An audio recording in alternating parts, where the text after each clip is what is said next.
Hey everyone, welcome back to another episode of my little series. I'm happy to have you here. I'm also happy that this video exists.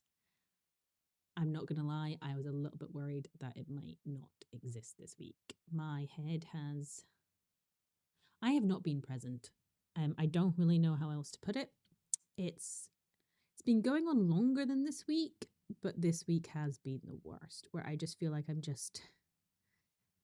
I don't know how else to describe it except from I feel like for a long time I've not been fully here. And I haven't been because I have been just mentally very distracted. And we're going to get into that a little bit today. So yeah, let's get into it before I go on to a tangent and I just make a complete mess when I have a lovely script that I have spent time writing. So let's do that. So I have always liked creating stories. And you'll know, regardless of whether you like creating stories as well or just like experiencing them, whether that be through books, TV show, film, lots of stories can have plot holes. That moment where a character does something that makes no sense, they know better, and there's no seemingly outside reason, but they do it anyway, and it feels like it's just because the author needed them to. You're just sitting there thinking, bad writing. Except, honestly, sometimes I feel like I'm living it. I often wonder sometimes if someone were reading the book of my life, would they be throwing the book across the room?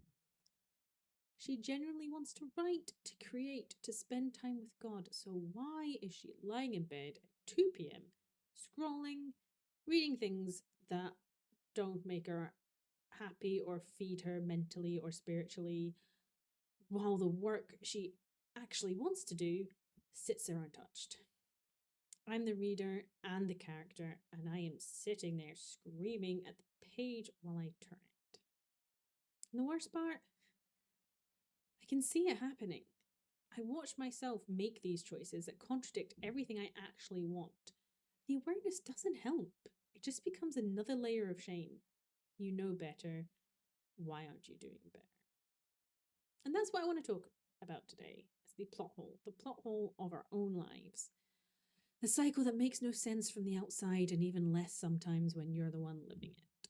And why I think God, the actual author of the story, isn't as frustrated as I am. Here's how my plot hole works. Or this is how my most recent plot hole is working. Maybe yours rhymes. I want to write. I have stories in my head, things I want to say. But instead of writing, I often end up daydreaming. And you might be thinking, Elainey, that kind of makes sense though, because if you want to write, then surely you're thinking about the scenes you want to write, and you would be right. And that's how it starts. Especially sometimes if, say, I'm out, if I'm sitting on a bus and I know I'm going to be on the bus for like 20, 30 minutes, I will often daydream or think about like the scenes to write with my characters. But what starts out as innocent scene planning goes into daydreaming, goes into inappropriate daydreaming, and the slide starts. And sometimes that slide leads into sometimes just scrolling, bed rotting. Sometimes it leads into reading things I shouldn't be.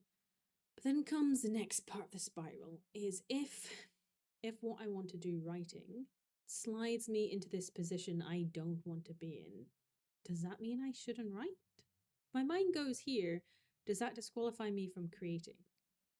Or is it spiritual warfare? Am I being tested to find? Or, and if I'm being honest, this voice sounds most like the truth, am I just broken? Am I just over spiritualizing what is actually just a lack of discipline? A lack of discipline, dopamine addiction. Annoying part is, I can't tell which one's a lie. And meanwhile, I'm not writing. I'm not praying. I'm not doing any of the things that actually matter. I'm lying there watching myself choose the opposite of what I want and wondering why the author wrote me this way. Because here's what I'm starting to understand. The bed rotting isn't a failure to rest. It's escape. It's anesthesia. If I actually got up and wrote, I'd have to face the fear that I'm not good enough, that I have nothing to say, If I actually spend time with God, I'd have to face that I feel distant from Him, that I don't know where I stand, and maybe I've wandered too far.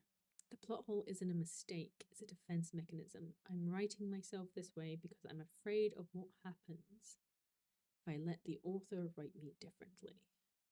So why can't I just stop? If I see it, why can't I change it? First, the cycle disguises itself as preparation. Maybe I'm just filling the well. Writers need to read, right? Or I'm just resting so I can work, I'm just taking a break. But rest restores you.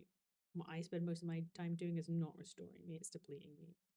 And the truth is sometimes, and it's true sometimes when I think about like wanting to be closer to God and being a better Christian, you sometimes get so caught up thinking, oh, if I just read the right books, understand my patterns, and basically trying to check off boxes, like just checking off boxes like a to-do list will get me where I need to be. And I am never actually just trusting God. But the thing is, the preparation, the box checking, can feel like progress, but it's just delay. Safety from the risk of actually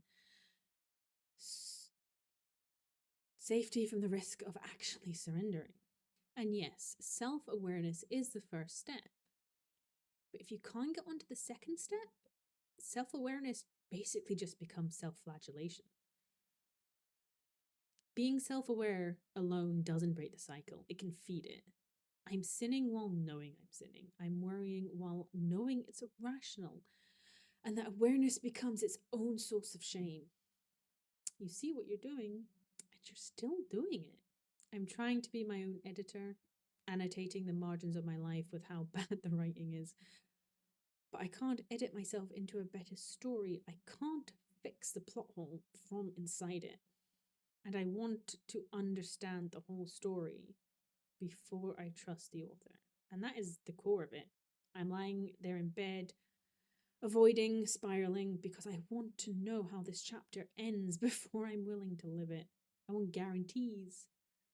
If I get up and write, will it be good? If I pray, will I feel something? If I trust God, will He come through? That's not how stories work. The characters don't get to read ahead. The character has to trust the author, even when their own choices don't make sense to them. Especially then. Here's what I'm learning about the author. In a story, a plot hole is a mistake. In life, what looks like a plot hole to me is actually a plot point to God. The contradiction isn't bad writing, it's character development. The gap between who I am and who He is making me to be. That's not evidence the story is broken, that's evidence that the author is still writing. The fact that I see the inconsistency, that I'm frustrated by my own behaviour, that's not a curse. I hope it's the Holy Spirit, that it's the new creation noticing the gap. The awareness is evidence of transformation, not the absence of it. I'm frustrating because I'm changing. And the cycle, worry, sin, bed rotting, it's not who I am anymore, or it's not who I want to be anymore. But it still feels like it has a claim on me. The old manuscript keeps trying to edit itself into the new story. But here's the thing. The author doesn't throw the book away. He's not sitting there frustrated that I don't make sense. He knows exactly why I'm doing what I'm doing. He's wrote the redemption arc before I even knew I needed one. So what do I actually do? Stop trying to justify the behavior. I'm tired. Spiritual warfare. I just need better boundaries. I've spent years explaining my plot holes, but it doesn't need explaining. It needs surrender. Stop trying to be your own editor. You can't analyze your way out of a heart problem. Self-awareness isn't there to shame you. It's there to drive you to the author. Do the smallest act of trust. Not willpower, trust. Write one sentence, not because you've earned it, but because the author gave you the gift and wants you to use it. Pray for 2 minutes, not because you feel worthy, but because the author invites the unworthy. Get out of bed for 10 minutes, not because you've solved your anxiety, but because the author is with you in it. The cycle says if you can't do it perfectly, don't do it at all. But the author says if you can't do it perfectly, do it with me. I don't have this figured out. I still bedrot on occasion. I probably will in the future, unfortunately. I still spiral. I still choose the wrong thing while knowing it's wrong. But I'm learning to see it differently. Not as a plot hole I need to fix, but as a plot point where I hand the pen back to the author. If you're in it right now, the worry that makes no sense, the sin you don't want, the paralysis, the shame of seeing yourself clearly and still failing, I see you. It doesn't make sense. It doesn't have to make sense. That's what it means to be a character, not the author. Stop trying to write your own redemption arc. Stop planning your faith and start trusting the one who already planned it. The story isn't over. The author is still writing, and he's not worried about the inconsistencies. He's using them. Thanks for watching. If this resonated, let me know. We're all just characters trying to trust the author, and somehow in his hands, that's exactly where we need to be.